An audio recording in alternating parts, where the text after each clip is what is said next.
Okay, welcome everybody to a new edition of the Phya Academy Video Newsletter, Quick Hits Edition. Today we are talking masculinity.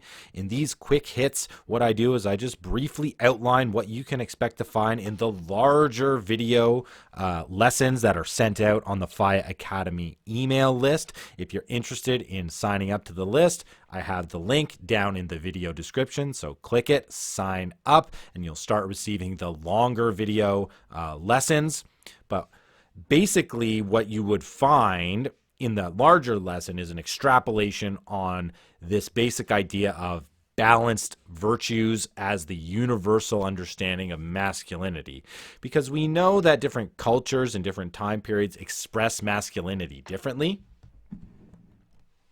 But what I'm kind of interested in was what's universal? Like, what do all these different iterations and articulations of masculinity, well, what do they have in common?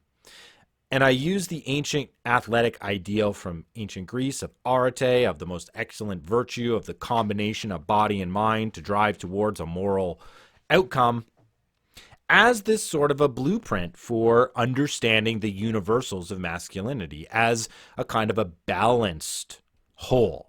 Right? Masculinity doesn't mean just physical strength. It doesn't just mean intellectual prowess. It doesn't just mean moral fortitude and clarity, right? It's the combination of all of those together that we want to see in the ideal man. And that ideal man may look different depending on where we're born and what time period, but what's not different is the fact that it's always this sort of combination of virtues.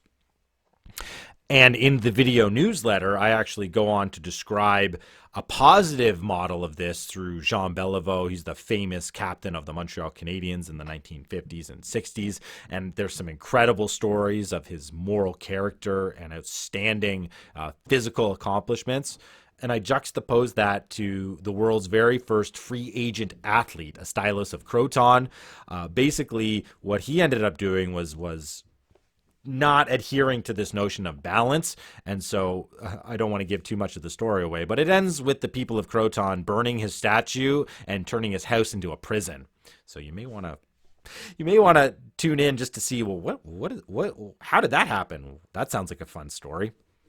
But the reason I tell it is also this notion of exposure, of presentation, of performance, which is also extremely important for masculinity. We have to be able to put ourselves out there, because the element of balance relates to a notion of honor. And honor is always something that is critical when we're talking about ideals of masculinity. One of the reasons why the ancient Greeks competed naked was this notion of exposure, but also of presentation of masculinity as displayed by the body, but exemplifying intellect and morality all at the same time. So I hope you'll join me in the larger lesson.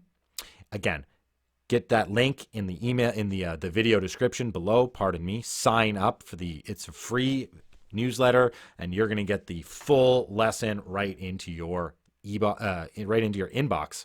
Okay. Thanks everybody. Quick hits over. See you hopefully in the longer one.